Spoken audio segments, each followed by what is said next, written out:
ಇಬ್ಬರಿಗೆ ಗಾಯ ಆಗಿದೆ ಸರ್, ಲಾಠಿ ಚಾರ್ಜ್ ಆಗಿದೆ, ಇಬ್ಬರು ಗಾಯ ಆಗಿರುವಂತದ್ದು ಸರ್. ಪೊಲೀಸ್ನವ್ರಿಗೆ ಹೊಡೆದ್ರೆ ಏನು ಮಾಡ್ತಾರೆ? ಲಾಠಿ ಚಾರ್ಜ್ ಗೊತ್ತಿಲ್ಲ ನನಗೆ.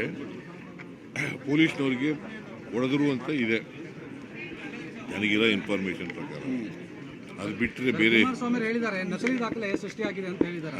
ರಾಷ್ಟ್ರ ಧ್ವಜದ ವಿಚಾರದಲ್ಲಿ ನಕಲಿ ದಾಖಲೆ ಸೃಷ್ಟಿಯಾಗಿದೆ ಅಂತ ಕುಮಾರಸ್ವಾಮಿ ಹೇಳಿದರು. ನಕಲಿ ದಾಖಲೆ ಸೃಷ್ಟಿಯಾಗಿದೆ. ಈ ಘಟನೆಗೆ ಜಿಲ್ಲಾಧಿಕಾರಿ ಕಾರಣ, ಅವ್ರು ಸಸ್ಪೆಂಡ್ ಆಗೋವರೆಗೂ ನಾವು ಹೋರಾಟ ನಿಲ್ಲಿಸೋದು.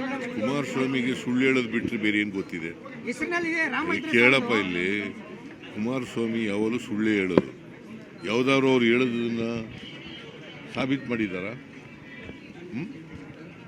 ಯಾವ್ದಾದ್ರು ಸಾಬೀತು ಮಾಡಿದಾರೇನ್ರಿ?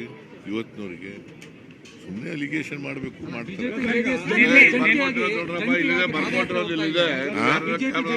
ಜಂಟಿಯಾಗಿ ಕೆರಗೋಡಿಯಿಂದ ಬಂಡ್ಯದವರೆಗೆ ಪಾದಯಾತ್ರೆ ಹೋಗಿದೆ. ಸಿಟಿಡವರು ಇದ್ದಾರೆ, ಕುಮಾರಸ್ವಾಮಿ ಇದ್ದಾರೆ, ಎಲ್ಲರೂ ಇದ್ದಾರೆ ಆ ಒಂದು ಪಾದಯಾತ್ರೆ. ಈಗ ಕುಮಾರಸ್ವಾಮಿ ಅವರೇ ಬಿಜೆಪಿಯ ವಕ್ತಾರರಾಗ್ಬಿಟ್ಟವ್ರೆ ಪಾಪ.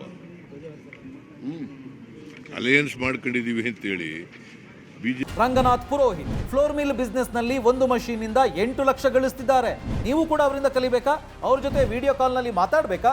ಈಗಲೇ ಫ್ರೀಡಮ್ ಆಪ್ ಡೌನ್ಲೋಡ್ ಮಾಡಿ. ಬಿಜೆಪಿನ ಹಾಡಿ ಹೋಗ್ಲಿತಕ್ಕಂಥದ್ದು, ಆ ಹೆಸರು ಮುಂದ್ಗಡೆ ಸೆಕ್ಯುಲರ್ ಅಂತ ಬೇರೆ ಇಟ್ಕೊಂಡವ್ರೆ. ಸೆಕ್ಯುಲರ್ ಅಂದ್ರೆ ಏನು? ಜಾತ್ಯತೀತ. ಬಿಜೆಪಿ ಜೊತೆ ಸೇರ್ಕೊಂಡ್ರೆ ಏನಂತ ಮಾಡೋದು? ಏನಂತ ಕರಿಬೇಕು ಇವ್ರಿಗೆ? ಸರ್, ಇದ್ರ ಜೊತೆ ಹೇಳಿದ್ದಾರೆ ಇಬ್ಬರಿಗೆ ಗಾಯ ಆಗಿದೆ ಸರ್, ಲಾಠಿ ಚಾರ್ಜ್ ಆಗಿದೆ, ಇಬ್ಬರು ಗಾಯ ಆಗಿರುವಂತದ್ದು ಸರ್. ಪೊಲೀಸ್ನವ್ರಿಗೆ ಹೊಡೆದ್ರೆ ಏನು ಮಾಡ್ತಾರೆ? ಲಾಠಿ ಚಾರ್ಜ್ ಗೊತ್ತಿಲ್ಲ ನನಗೆ. ಪೊಲೀಸ್ನವ್ರಿಗೆ ಹೊಡೆದ್ರು ಅಂತ ಇದೆ ನನಗಿರೋ ಇನ್ಫಾರ್ಮೇಶನ್ ಪ್ರಕಾರ. ಅದು ಬಿಟ್ಟರೆ ಬೇರೆ ಕುಮಾರಸ್ವಾಮಿ ಹೇಳಿದ್ದಾರೆ ನಕಲಿ ದಾಖಲೆ ಸೃಷ್ಟಿಯಾಗಿದೆ ಅಂತ ಹೇಳಿದ್ದಾರೆ. ರಾಷ್ಟ್ರ ಧ್ವಜದ ವಿಚಾರದಲ್ಲಿ ನಕಲಿ ದಾಖಲೆ ಸೃಷ್ಟಿಯಾಗಿದೆ ಅಂತ ಕುಮಾರಸ್ವಾಮಿ ಹೇಳಿದರು. ನಕಲಿ ದಾಖಲೆ ಸೃಷ್ಟಿಯಾಗಿದೆ. ಈ ಘಟನೆಗೆ ಜಿಲ್ಲಾಧಿಕಾರಿ ಕಾರಣ, ಅವ್ರು ಸಸ್ಪೆಂಡ್ ಆಗೋವರೆಗೂ ನಾವು ಹೋರಾಟ ನಿಲ್ಲಿಸೋದು. ಕುಮಾರಸ್ವಾಮಿಗೆ ಸುಳ್ಳು ಹೇಳೋದು ಬಿಟ್ಟರೆ ಬೇರೆ ಏನು ಗೊತ್ತಿದೆ? ಹೆಸರಿನಲ್ಲಿ ರಾಮ ಕೇಳಪ್ಪ, ಇಲ್ಲಿ ಕುಮಾರಸ್ವಾಮಿ ಯಾವಾಗಲೂ ಸುಳ್ಳು ಹೇಳೋದು. ಯಾವ್ದಾದ್ರು ಅವ್ರು ಹೇಳೋದನ್ನ ಸಾಬೀತು ಮಾಡಿದಾರಾ? ಯಾವ್ದಾದ್ರು ಸಾಬೀತು ಮಾಡಿದಾರೇನ್ರಿ? ಇವತ್ತಿನವ್ರಿಗೆ ಸುಮ್ಮನೆ ಅಲಿಗೇಷನ್ ಮಾಡಬೇಕು, ಮಾಡ್ತಾರೆ.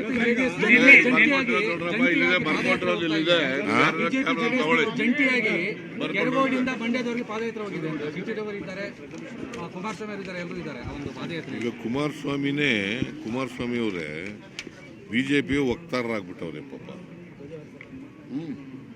ಅಲಯನ್ಸ್ ಮಾಡ್ಕೊಂಡಿದೀವಿ ಅಂತೇಳಿ ಬಿಜೆಪಿನ ಹಾಡಿ ಹೋಗ್ಲಿತಕ್ಕಂಥದ್ದು, ಆ ಹೆಸರು ಮುಂದ್ಗಡೆ ಸೆಕ್ಯುಲರ್ ಅಂತ ಬೇರೆ ಇಟ್ಕೊಂಡವ್ರೆ. ಸೆಕ್ಯುಲರ್ ಅಂದ್ರೆ ಏನು? ಜಾತ್ಯತೀತ. ಬಿಜೆಪಿ ಜೊತೆ ಸೇರ್ಕೊಂಡ್ರೆ ಏನಂತ ಮಾಡೋದು? ಏನಂತ ಕರಿಬೇಕು ಇವ್ರಿಗೆ? ಸರ್, ಇದ್ರ ಜೊತೆ ಹೇಳಿದ್ದಾರೆ